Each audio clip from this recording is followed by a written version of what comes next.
For today's video guys is magluto tag sisig. Ay, dili di ako nagluto, si Chef Iboy day nagluto ani guys.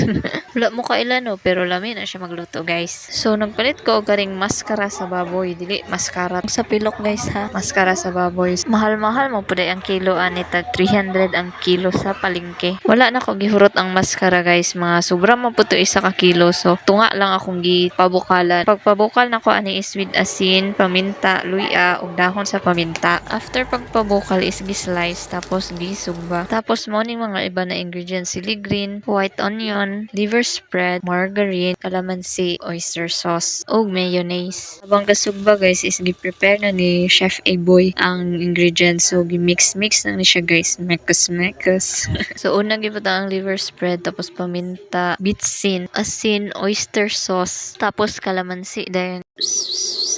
Tapos after og butang ato tanan ng mga ingredients guys is imekos-mekos na yun. Mekos-mekos mo na yan insan ay. Mekos-mekos mo na yan Chef Iboy. Actually guys, karon lang pud ko kabalo nga ning ani unday pagluto sa sisig. Sige pud ko ano, ning ana din na. Ay, ginamix ang pangpalasa.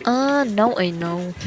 Okay, let's move on. So after og sugba guys is gi-slice pa na siya og ginagmay. Pero dili jud as in gagmay pareha sa mga ginabaligya. So ana ko kay Chef Iboy na ay dili na siya gagmayon ug mayo ana siya nga di mo gud ni pang baligya ako ay abi mo gud ako guys sa required jud na gagmay gyud kakas sa sisig. So naapoy mga pasaway ni o pag magluto naapod ni sila. So after ma-slice guys is i-mix na nato siya sa mixture para ma-mix na.